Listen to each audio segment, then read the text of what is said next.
Imagine waking up one morning and realizing the most powerful military on Earth has decided that today is the day they come for you. Not to negotiate, not to send a warning, but to physically take you away from your own country.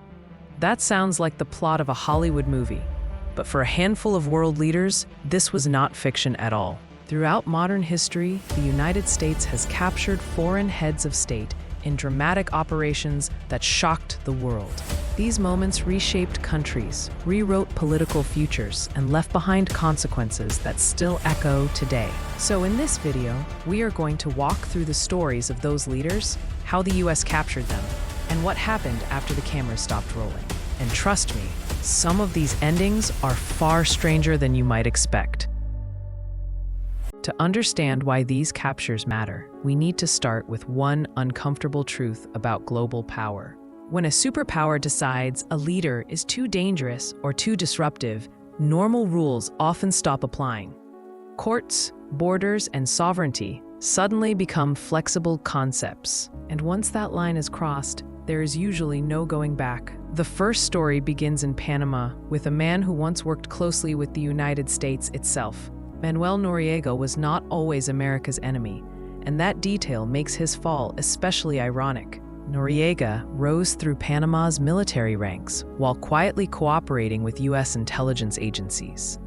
For years, he provided information and helped American operations in the region. But power has a way of changing relationships, especially when money and control get involved. Noriega became deeply involved in drug trafficking and used Panama as a hub for cartel operations. As his influence grew, his usefulness to the United States faded fast. Eventually, Washington labeled him a threat rather than an asset.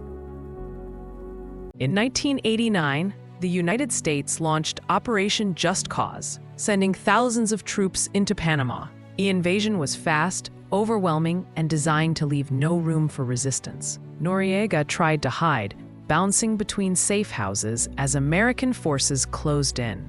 Eventually, he took refuge in the Vatican's diplomatic mission, hoping international law would protect him. The U.S. responded by blasting loud rock music outside the building day and night. After days of psychological pressure, Noriega surrendered. He was flown to the United States in handcuffs, a sitting head of government, now a criminal defendant. Noriega was tried, convicted, and sentenced to decades in prison. He never returned to power and died years later after serving time in multiple countries. Panama moved on, but the invasion left lasting scars and deep political divisions. The next capture took place in Iraq, under circumstances even more intense and globally visible. Saddam Hussein ruled Iraq with absolute authority for decades. His regime was built on fear, surveillance, and brutal punishment. After years of tension, war finally came in 2003. The US-led invasion dismantled Saddam's government in weeks, but the man himself vanished, slipping into hiding as Baghdad fell. For months, Saddam remained a symbol of unfinished business. American forces launched an intense manhunt, distributing playing cards with his face on them. Finally, in December 2003, soldiers found him hiding in a small underground bunker. The image of Saddam pulled from that hole became one of the most iconic photos of the war. Unlike Noriega, Saddam was not taken to the United States. He was handed over to Iraqi authorities to face trial in his own country.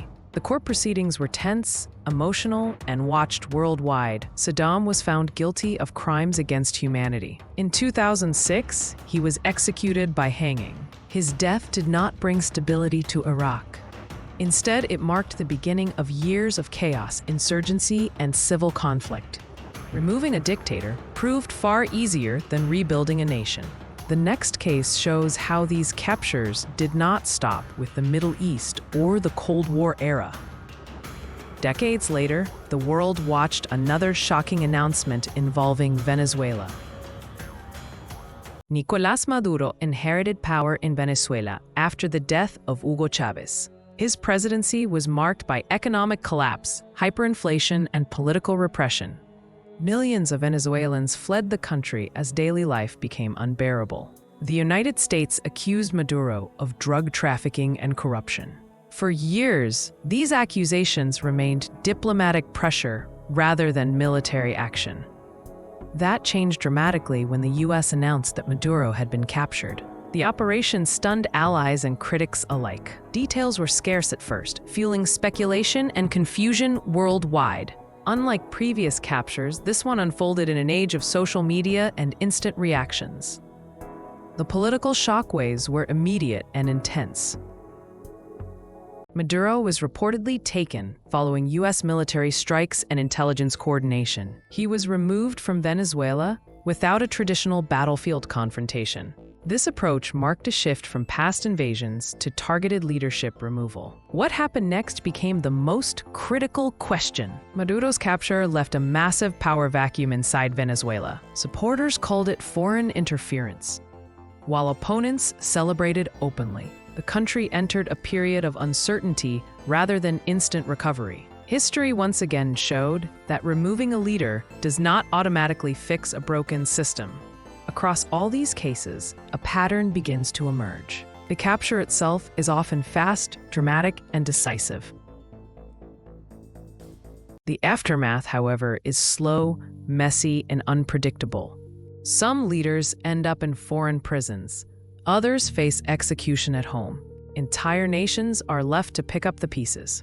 These captures send a powerful message about global power dynamics. They show that even presidents are not untouchable. But they also reveal the limits of military solutions. A captured leader does not guarantee peace or prosperity. In many cases, instability only deepens. So what do these stories really tell us? They remind us that history is shaped as much by what happens after victory as by the victory itself. For the United States, capturing foreign leaders has been a display of unmatched reach. For the countries involved, it has often been the beginning of a long and painful chapter. These moments are remembered differently depending on where you stand. Some see justice, others see imperialism. What cannot be denied is their lasting impact. Long after the headlines fade, the consequences remain. Governments fall, societies fracture, and history quietly moves forward. And somewhere in the middle of it all are ordinary people living with the results. So the next time you hear about a leader being taken by force, remember these stories, because the capture is only the beginning, not the end.